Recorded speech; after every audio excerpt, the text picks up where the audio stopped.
श्रीमद्भागवत महापुराणं प्रथमस्कन्धः अथ चतुर्थोऽध्यायः. व्यासरिन आश्रमத்திற்கு नारदर வருகை. व्यास उवाच इति ब्रुवाणं संस्तूय मुनीनां दीर्घसत्रिणां वृद्धः कुलपतिः सूतं बह्वृचः शौनको ब्रवीत्. शौनक उवाच सूत सूत महाभाग वदनो वदतां वर कथां भागवतीं पुण्यां यदाह भगवान् शुकः. कस्मिन् युगे प्रवृत्तेयं स्थाने वा केन हेतुना कुतः संचोदितः कृष्णः कृतवान् संहितां मुनिः. तस्य पुत्रो महायोगी समदृङ्निर्विकल्पकः एकान्तमधिरुन्निद्रो गूढो मूढ इवेयते. दृष्ट्वा नुयान्तं ऋषिमात्मजम् अप्यनग्नं देव्यो ह्रिया परिददुर्न सुतस्य चित्रं.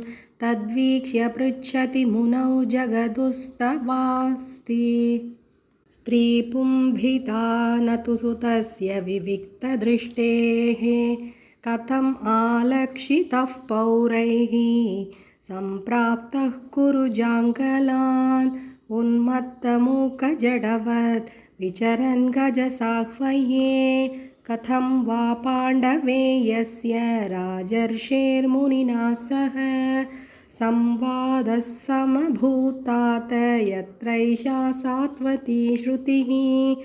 स गोधोहनमात्रं हि गृहेषु गृहम् एधिनाम् अवेक्षते महाभागः तीर्थे कुर्वंस्तदाश्रमम्. अभिमन्युसुतं सूत प्राहुर्भागवतोत्तमम्. तस्य जन्म महाश्चर्यं कर्माणि च गृणीहिनः. स सम्राट् कस्य वा हेतोः पाण्डूनां मानवर्धनः. प्रायोपविष्टो गङ्गायां मनादृत्यादिराट्श्रियं नमन्ति यत्पादननिकेतमात्मनः. शिवाय हानीय धनानि शत्रवः कथं स वीरश्रियमङ्गदुस्त्यजां युवैषतोत्स्रष्टुमहो सहासुभिः. शिवाय लोकस्य भवाय भूतये य उत्तमश्लोकपरायणा जनाः जीवन्ति नात्मार्थमसौ पराश्रयम्. मुमोच निर्विद्य कुतः कलेवरं तत्सर्वं न समाचक्ष्व पृष्टो यदिह किञ्चन. मन्ये त्वां विषये वाचां स्नातमन्यत्र छान्दसात्. सूत उवाच द्वापरे समनुप्राप्ते तृतीये युगपर्यये जातः पराशरात् योगी वासव्यां कलया हरेः. स कदाचित् सरस्वत्याः उपस्पृश्य जलं शुचिः विविक्तदेश आसीन उदिते रविमण्डले. परावरज्ञः स ऋषिः कालेनाव्यक्तरंहसा युगधर्मव्यतिकरं प्राप्तं भुवि युगे युगे. भौतिकानां च भावानां शक्तिह्रासं च तत्कृतम्. अश्रद्धधानान् निस्सत्त्वान् दुर्मेधान् ह्रसितायुषः. दुर्भगांश्च जनान् वीक्ष्य मुनिर्दिव्येन चक्षुषा सर्ववर्णाश्रमाणां यत् दध्यौ हितम् अमोघदृक्. चातुर्होत्रं कर्म शुद्धं प्रजानां वीक्ष्य वैदिकं व्यदधात् यज्ञसन्धत्यै वेदमेकं चतुर्विधं. ऋक्यजुस्साम अथर्वाख्या वेदाश्चत्वार उद्धृताः. इतिहासपुराणञ्च पञ्चमो वेद उच्यते.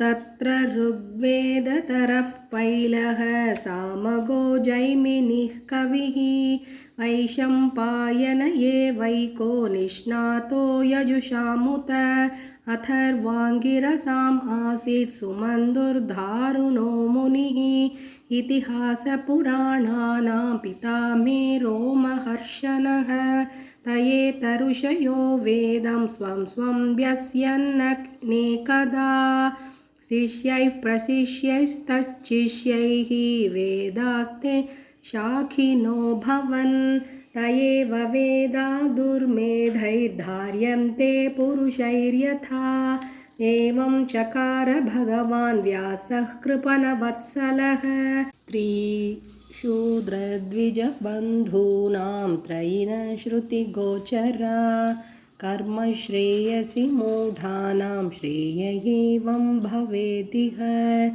इति भारतमाख्यानं कृपया मुनिना कृतम् एवं प्रवृत्तस्य सदा भूतानां श्रेयसि द्विजाः सर्वात्मकेनापि यथा नादुष्यद्धृतयं ततः नातिप्रसीददद्धृतयः सरस्वत्यास्तटेषु च वितर्कयन् विविक्तस्थ इदं प्रोवाच धर्मवेत् वृथव्रतेन हि मया छन्दांसि गुरवोऽग्नयः मानिता निर्व्यलीकेन गृहीतं चानुशासनं भारतव्यपदेशेन ह्याम्नायार्थश्च दर्शितः दृश्यते यत्र धर्मादिस्त्रीशूद्रादिभिरप्युत तथापि पदमेदैह्यो